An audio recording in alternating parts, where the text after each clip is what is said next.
Okay, Cody, wrapped up your 2023-24 signing class today. First of all, just let's just start with your overall feelings from this class. Yeah, I'm really excited about the class that we were able to put together. You definitely feel better when you have an entire year to get your eyes on guys, see some people in person, and get an opportunity to feel the culture that you want to build. The first year, everything is hypothetical, and nobody can tell if you're actually doing what you say you're going to do. But I think a lot of these guys, they're a reflection of the culture that we're trying to build here, whether it's geographically, athletically, or the type of people and young men that they are. But I think we did a really good job. It was an emphasis for us to beef up the offensive line, and we really attacked that. Last year you wanted to kind of buy all the nice little toys, and we got a bunch of receivers, whereas I feel like our receivers now are pretty talented. So we're going to supplement that receiver room with a couple good playmakers, some that aren't even listed here.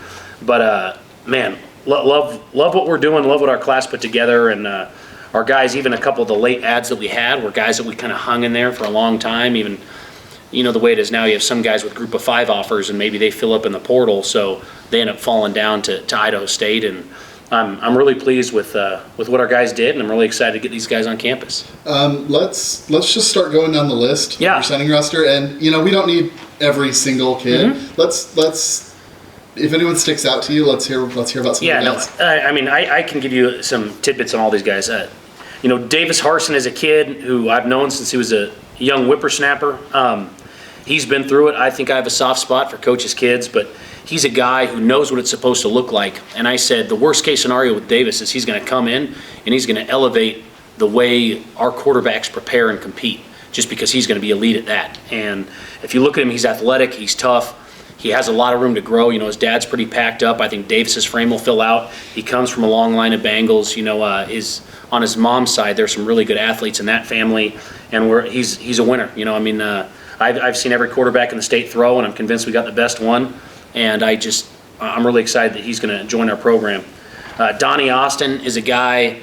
The running backs on the whole. Just before we say that, the running back room for us is one that kind of. You say it deteriorated quickly because we lost 2 guys to graduation, and Aiden Taylor ended up jumping in the portal, so we had to replace 3 guys right away. But we were fortunate to have one of the best players in the state in our backyard. Getting Jackson Riddle was a priority for us from the second I got the job. Just seeing that guy's tape, and you see him in camp move around and do some things, it was special. And we're really excited that he's going to stay in Pocatello. Donnie Austin, losing a guy like Aiden Taylor, suddenly you're looking at a room without a lot of veteran leadership, and the portal giveth and the portal taketh away. But when you lose 2 seniors, and we lost another veteran back that we weren't expecting to lose, we lost 90% of our carries from last year. So Donnie Austin is a guy who comes from Southwest Minnesota State. He's a D2 back with a chip on his shoulder, but if you watch him, he's got great strength, great lateral quickness. He's on campus right now and has been doing an unbelievable job. And anytime you have an opportunity to add a team captain to your team, you're going to feel really good about the culture addition there, and Donnie's been doing a great job for us. Jackson Riddle, I mentioned, he's extremely explosive. Was really excited to see him go all the way to the state title this year and win it with Highland, and not just doing that, but how he did it. I thought he made big plays and big moments, and showed that durability wasn't going to be a concern, and he's a great guy that a lot of our other signees from the area really mesh well with, and we're over the moon. He's really versatile. He can catch the ball, he can run, has big play potential, and he's an Idaho kid, so we want to make sure we can keep him here. Hunter Roddy's a big old back. He's a transfer from Army West Point. And when he was in Southern California, I had an opportunity to recruit him a little bit coming out, but he ended up just going to Army. But man, he's a guy that in the weight room, he's an absolute ox. He is a train, and he's somebody who intangibly is going to be fantastic for us. He's going to be really strong, and as we continue to look at how can we run the football better, having really big backs who are a load to bring down is going to be a component that we want to make sure we have in our running back room. Justice Jackson is he's a guy that's kind of the wild card in here just because he's similar to Jackson Riddle but older. He was a receiver in high school, another guy that I've known since he was in high school.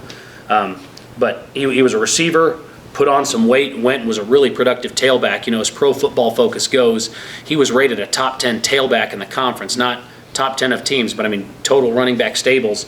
He was a top 10 back in the conference, and we had an opportunity to play against him. And he'll catch the ball and he'll run you over. And Eastern had a bunch of talented young backs, and Justice wanted an opportunity where he could go, and and compete somewhere else. And I think culturally he's a great fit for us. He's a man of God. He's always got a smile on his face, and there are no character concerns with him. And we know he'll be a great add for us coming in the summer and adding to that room immediately. Man, the offensive line as a whole, for us, you're always kind of looking for the unicorn, the offensive lineman that can play all 5 positions. And if you can't find somebody who can do all 5, finding really good tackles is a tall task for anybody at any level of football. And if you look at Messiah Johnson, Xander Miller, and Justin Frost, those first 3 guys, I mean, they are really, really talented guys. They're all multi-sport guys. They're all tall. They're all long. They're athletic.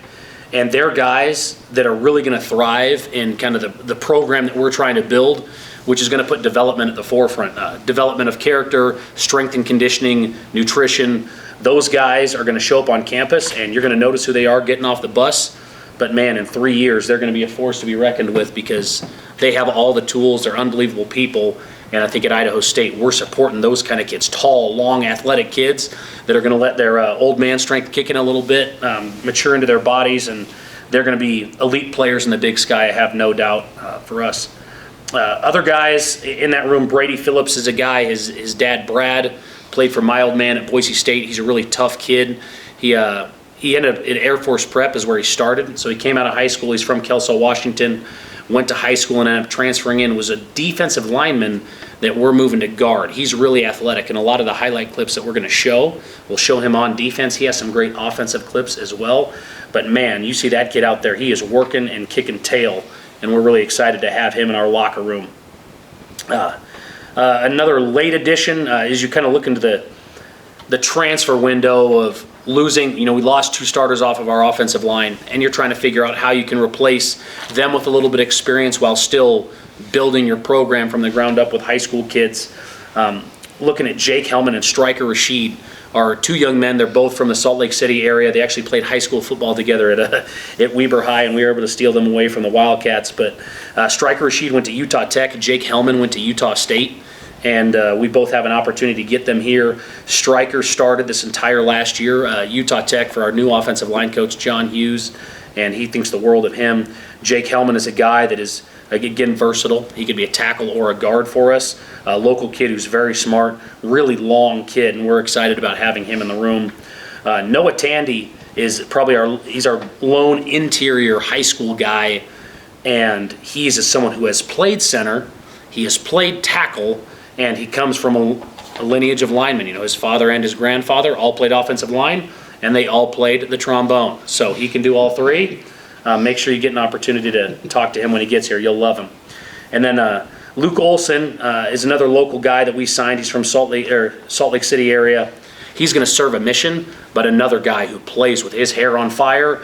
And in 2 years from now, when he steps on campus, we're going to be really glad that we have him, because from a nutrition standpoint, the type of family that he has, you want that guy in Pocatello. Linebackers for us. Obviously, I think we got the 2 best linebackers in the state. They just so happen to be local guys. Got one from Pokey, got one from Highland. So getting Devin Rodriguez was a great surprise for us, just because we thought watching him move around athletically that he'd have an opportunity to maybe get some bigger offers. But I think when he came to camp and he showed a genuine interest in us, and you look at athletically how that guy moves, I mean, he's going to run sideline to sideline, he's going to hit people, he's really physical at the line of scrimmage, that he's somebody that Runda fell in love with, and we were able to get him, which we're over the moon about. And he's another guy who's kind of already become the pseudo leader of this incoming class of young men. Colton George, another local guy, his brother's on our football team. Logan George is a great player for us, but Colton's one of the guys that you look at him and then you watch him on the field and you're wondering like how he turns it on like that. He's a fantastic wrestler, which always exudes toughness, and we love to get wrestlers on our football team, but he's very vocal, he's smart, he flies around, he'll hit. And I think as you look at our will linebacker position, that's what we need from those guys. Colton will also serve a mission, but we're excited for him to come back and help out the Bengals in the future. He's going to be a really good one for us, probably a potential team captain type guy. Frank Kissick and Daryl Gibson. So we got 2 backers from Pokey, and then we got 2 backers from the Seattle area. Frank Kissick is a guy that we have in camp. He's another wrestler. He's going to win state in Washington, and if he doesn't win, he's going to get silver. That guy's an animal, a wonderful family, long guy who he is a thumper. And as you look at our defense, kind of that quote-unquote Mike linebacker position, you want a guy that probably has the size to play defensive line, but can run and have the savvy of a linebacker, and Frank checks those boxes for us. Daryl Gibson's a guy that he had opportunities to go to Group of 5 places. Similar deal. I thought Coach Runda did a wonderful job facilitating a relationship with him. He came out here and was really excited about that development piece. He's 6'3", 235 right now, and he looks every bit of it, and I'm really excited to see him jump into our off-season program because he has a great smile on his face. He's a wonderful young man, but you turn on the tape and watch him hit people, and he is a violent human. Not off the field, but on the field he will hit you, and you're always looking for those guys on defense. I was really pleased with our secondary this past year. If you look at the leadership of Josh Alford and Calvin Pitcher and kind of the progression of Tyler Bohannon is special, and all of those guys are coming back. But the problem is they're all seniors, so we tried to make sure that we could go out and get some corners to fill that void. Jalen Brown is a mid-year kid who came to us. He's really long. I mean, a great physical specimen. He's a junior college kid, so he's played some football before.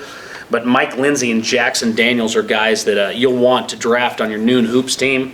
They're both elite hoopers. They're both really good wide receivers, and they are corners with FBS offers that we hung in there for a long time and got. Mike Lindsay, Mark was just mentioning this earlier. So Mike Lindsay is Reggie Miller's nephew, so he's a competitive guy with an athletic lineage. And Jackson Daniels is a two-way guy who, he ended up calling us, and there are some schools in the conference that I've told our staff, and she's like, hey, these are going to be tough recruiting battles. I mean, you got to kind of know going into it. And I thought that Devin Holliday did a wonderful job facilitating a relationship with him, and this kid was on campus at one of those schools and FaceTimed us in the middle of it to commit to being a Bengal, which was one of the cooler recruiting experiences I've had here. You're worried that he's on this trip and spending time on the beach and in these multi-million-dollar facilities, and he just FaceTimes you and says, no, I want to wear black and orange, which is awesome. And he's a guy who will show up, and if you watch his tape, I mean, it's going to pop. I mean, he runs like a legitimate college football player. He's a great one. I mentioned Calvin Pitcher, his pending departure. He was an All-Big Sky player for us. He was a team captain for us. And Makeo Snedden is probably the most similar person on the planet that you could find. He's smart, he's tough, he's a leader, and physically he looks like Pitcher, which is hard to do. I mean, he's chiseled out of granite. He's a guy, if you walk up to him in a high school thing, you probably think he was one of the teachers. But he plays receiver, he plays running back, and he played safety for Eagle High School. Again, the local thing's a priority, from winning programs is a priority, and Makeo he's going to jump in and do something. You watch him at camp, and I don't know if we went to a camp he was at where you weren't saying, this guy's one of the best 3 football players here. Where do you play him? I'm not sure, but his instincts at safety really pop for us, and I think he's going to backfill Pitcher, and he'll compete for playing time right away. Cam Girardi's a long kid who comes highly recommended from a couple friends that I have down in that area. He has a long way to go to grow into his body, but he is a long kid, and as you look for length in our defense, anytime you're trying to play primarily zone, you want to make sure that those guys have some length so those zones can shrink for quarterbacks. And Cam just makes a lot of plays. He's a one-high safety. He plays with his eyes on the quarterback. For us, we think he might be able to play corner, but is probably going to fit perfectly at our field safety spot. And then jumping down to the other high school safety we signed, Rylan Leathers is from Amarillo, Texas. He's kind of your quintessential boundary safety. He's a kid who's really tough. He'll hit, but he played in all 3 phases for his high school. And guy, we were joking about it this morning. It became a saying for us, but guys that score touchdowns, and he's scoring touchdowns on defense, which is great because he's forcing the ball out, he's finding the ball, and he's getting 6 points for the defense, and we hope that translates to Pocatello. The 2 veteran safeties we have, again, as you kind of talk about the portal situation, we ended up losing 2 safeties to the portal. But Janari Boone and Jaden Davis are guys who have showed up immediately, and it's like they've been here for a long time. I think the benefit that they have is Jaden Davis played for one of Coach Runda's friends at Central Michigan. Very similar defensive scheme, so he knows it. And Janari is just an athletic dude who runs around, plays really hard, and the benefit of getting Janari is Janari has 3 years to play. He's a young junior college transfer with a fantastic family, and he was just looking for an opportunity, and he's going to trust us, and we're over the moon about it. I'll talk about the Tuakoi brothers. There's Maka and Leka Tuakoi. They're both from Alta High School originally, but Mockup actually played against us at Utah State last year. He's a pass rushing Jesse, man. He's athletic, he is long, and his brother has great potential as well. And having both of those guys involved in our program, it's not about getting brothers, but as you talk about facilitating a family atmosphere and facilitating love and trust and all of those things are inherent with guys, I think that'll continue to help us build, especially on the defensive side of the ball. They're athletic, and if you want to be disruptive on defense, you have to get to the quarterback, and man, in that household, they do it well. The last guy on here, but only the last guy I can mention, is Jake East. Jake East is an unbelievable hooper who just happens to play defensive line. He's been playing for 2 years. His parents are coaches. He is a great guy. His smile will light up the room, and he is explosive coming off the ball. I mean, he's 6'4", 250. He's one of the guys that you look down the road, man, he's probably has NFL potential. If he could probably weigh 3 bills and move around pretty good and be disruptive on that defensive front for us. Really excited about what Corey Rush was able to do with him and get him on board. Again, there's some other guys on this list, just so you guys understand. There are a lot of other players, some preferred walk-ons that we aren't allowed to talk about just yet from the Boise area and the Salt Lake area who we know are going to be fantastic players for us. And then a couple other guys in that receiver category who are, like I say, FBS transfers that we're not totally ready to announce yet, but we feel really good about their ability to come in and add to that room. But overall, a great class. Really impressed by the young men that we were able to bring in here. And the best part about recruiting is getting to meet the families and really look them in the eye for a long time and figure out if this is where they want to be. And you can talk about the great things about where we're at, the areas to improve where we're at, and the culture that we're trying to build. And if you're about all those things and you're ready for the ride, then jump on, because I think we're going places. So, okay. Yeah, that's it. Floor is open to questions. Cody, there's 30 names on this list. Do you have a rough idea as to how many of these kids you think might redshirt or are going on a mission? You never know. The guys I can tell you right now that are going on a mission for sure are Luke Olson and Colton George. They'll be serving missions, which I 100% totally support. I mean, me getting an opportunity to get out of the house, and I didn't serve a religious mission, but traveling abroad and playing football was pretty incredible. And we have 3 names that aren't on this list that are returning from missions that'll be on our team in the fall from Idaho that we are over the moon about. I'm not sure if I can totally speak about them publicly now, but I don't know. I don't want to say anything, but Then play it safe. I'll figure it out and I'll talk about it tonight if I can. But we got 3 local boys that are all coming off their missions who are going to be ready to go for us in the fall. Really good ones. Cody, is there anybody who surprised you? By that I mean, you get a feeling, all right, we've tried, but I just don't think we're going to get this kid. And then signing day comes and you see, oh, wow, he's signed. Is there anybody who surprised you like that? Yeah, no, I think I probably prided myself and our staff on over-communication too much to have those happen, just because I'm a nervous Nelly and I'm making sure you walk them to the finish line, because nobody wants to get left at the altar on signing day. And the way rosters are now, I don't want to oversign and cut a bunch of guys in June. So I want to make sure that we're really trying to have the custom fit with our class. I think there were some happy surprises. I mentioned Jackson Daniels just, being in another Big Sky school and committing mid-visit was really cool with his mom. A fantastic family. I think a couple of these offensive linemen, there are a couple of those guys on that list, that one in particular, and I don't want to put him on blast, but he had a Fresno State offer the Monday before the early signing day. They came in and tried to swing late, and his uncle said, "No, you committed. You're going." Which I'm like, "Hey, way to go, uncle." But we have a special group of guys, and I think with our relationships and our over communication, there aren't as many surprises as you used to have. I think it's some of the quote-unquote blue-collar programs where, it's okay to cut 15 kids a year. You can take all those hat flip commits because you're going to take him and get rid of somebody else. Mm-hmm. We're not going to operate like that. Cody, you mentioned the importance of being able to recruit locally, but we also see we've got some of the guys out of enemy territory from like Ogden and Salt Lake City area. What's it mean for the strength of the program currently and looking to the future to get some of those local guys, but also compete in the region? Yeah, I think it's really important to get out and compete, because if you want to beat them on the field, you probably need to have some wins in the recruiting trail, unless we're just able to pay the best talent evaluators in America, which we are. But that is important, and to be able to go sit in some homes with some of these folks who had opportunities to go elsewhere means a lot for us.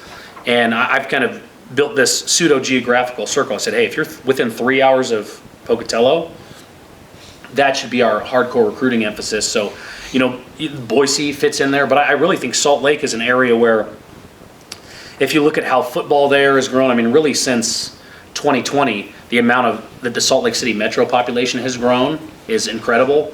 And now that Utah and BYU are not Group of 5 schools anymore, they're now Power 5 or Power 4, however you say it. So now they're fishing in bigger ponds now. And so there's a huge void right there in Salt Lake City where you have Weber and Southern Utah on other ends. And I think with our scheme and what we're doing culturally and from a facilities and resource standpoint for our guys, I know we can go compete with guys. And it's not to me, it's, Idaho's got to be home. But if you're looking to build a great culture here, it's going to start with local guys that care about where they're at and have family at the games and have an opportunity to drive home on the weekends. And Utah was a good spot for us, and I think that really helped us in the recruitment of a couple of those Utah kids who had other suitors. So we knew Davis Harson was coming in for a little bit now, and he's obviously coming into an already kind of stacked quarterback room still. Yeah. From last year. What's kind of, obviously nothing set in stone yet, but what's kind of the strategy going forward there for the quarterbacks? Yeah, well, I think in the quarterback room, you never want to be down on talent, right? So you're going to take a quarterback every year, no matter how many guys you have. And, let's say JC has 2 more years left. Hunter has another year. Jackson Sharman is going to have 4 years. I really believe in the talent in this room. You have Keegan Thompson, who you haven't seen quite develop yet into the role he could flourish in. He's another athlete from Rigby. But, he's going to come in and he's going to elevate the quarterback room right away from a preparation standpoint. Whether he knows what elite quarterbacks are supposed to do in the offseason. He knows you're supposed to get in and watch tape. He knows how often you need to throw with your receivers, and he understands what leadership should look like. I think he's aware enough where he's not going to come in and try to be the top dog right away, but he's going to push. And I think if you can have quality people in that room who are competing their tails off, we're going to have a chance to raise the floor of the entire room, and I know he'll do that for us. With the running backs and O-linemen coming in, is the run game planning to be a bigger part next year? Absolutely. I think I told our team this, and I've tried to be very vocal about it. As you look at phase 1 of the program is engage and excite the guys. They need to understand that we're going to meet them where they're at. We want smiles on faces. We're going to throw the ball. We're going to put up numbers. And I said, hey, we need to be the best in the country at something. Talking with our administration, I said, hey, we need to be the best in the Big Sky at something tomorrow. And luckily with, the work of Pauline Theros and Black Label, we're the best in the conference in nutrition, and it's not even close. If you want to eat well and train well, you want to come to Idaho State. And we have some other developments that we'll be able to talk about at a later date about what we're doing to help that strength and conditioning program as well that we're really excited about. But phase 1 is, hey, let's be exciting, let's be great, because Idaho State had not finished in the top statistically or even close to it for the past while now. We say, well, history leaves clues, let's throw the heck out of the ball and let's overemphasize it. Let's, just for effect, let's go be great. But I also want to win games. I don't care about numbers. What numbers do is they give you something that you can say, hey, if we say we're going to do something, we can be good at it. And if you focus your energy in an area, you can continue to improve. And you can be elite if you really want it and focus on it. So we felt like we accomplished that from a throwing the football standpoint. But to win games, to control games, to compete, to be more efficient in the red zone, you have to run the football. You do. And I've been at schools. I've led the conference in rushing as a play caller, and I've led the conference in passing as a play caller. I understand the holy grail is in the middle somewhere, and it's winning football games. So for us, our system isn't going to change, but the emphasis and the physicality will. And I hope that the fans see it, because when we have light boxes, we have to be able to run the football. And we're still going to be a 10 personnel team. We're not changing the offense, but we want to make sure that our offensive linemen have the opportunity to develop, that if you give us 5-man boxes, we're going to dominate the line of scrimmage. And that's where the whole philosophy comes from, is if you are dynamic enough in the pass game, you have to get light boxes. And I think last year we did a really good job at times running with light boxes, but probably weren't winning as many one-on-ones as you would like to, or when you would use gap schemes, you sort of have to would incorporate the quarterback to run and use the running back to pick up the extra blocker. But man, I think as we go forward, we want big physical backs, you want versatile backs, and you want those guys to be really a focal point of the offense, that it can, you're throwing to set up the run, But man, when you run it, people are going to feel it, and I think we accomplished that with this group of guys. Okay, Cody. Tonight we have our first road show of the set that we're doing. Yeah. It's at 6 p.m. at ICCU. What do you want to see out of the Bengal faithful tonight? I just want people to come out and appreciate the work that our staff has done and appreciate the work that all of our players have done and are doing this off season. We're going to have a lot of our young men who are going to swing by tonight. Anytime someone in Idaho sees a Bengal, I hope they put their arm around them, they tell them that they love them, and tell them how much they mean to them, because our guys are working really hard. And the one thing I don't want to get lost in all of this is the celebration of new signees is great, but the core of our football team is here, and they're working. And that's where we're building. And these guys are going to integrate really well. Some of these guys will play right away. Some of these guys are going to be developmental pieces. What the work that they do once they get to campus will determine that. But man, we have a really good team coming back, and I'm really excited about what we're building so far. And I want everyone who feels the inclination to come out tonight to continue to support our guys, because they deserve a great experience, and our community is going to be what makes Bengal football great. That is a distinction that we have in this conference.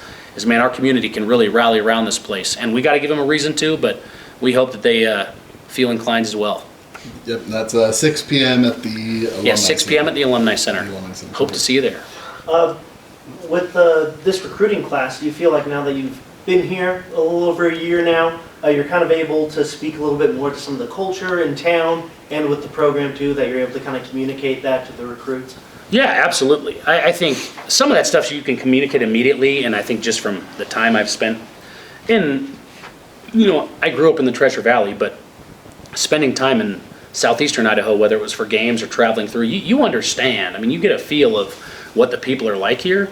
So I think I could speak to it, but now having more of a really entrenched feel for what that's like and having concrete examples really helps you connect. And I think a lot of that is you'll have kids from different walks of life who are looking to figure out, hey, how is it to live in Pocatello? Because not everybody who's going to play for us is going to look like me, and that's a really good thing, because I can't play at all anymore. I'm short and squatty, and bad deal. But I think that's important, whether it's alums in the area or just different community managers, whether it's government, police officers, our guy John Barab, being around and kind of putting their arms around folks, that we have a great thing going here. And the more people I meet, the more people I try and bring into the program. And if there's somebody out there that feels like they can help make Bengal football better, man, let me know, because you guys are always welcome around, and anything I can do to help get you guys involved, I'm always happy to do it.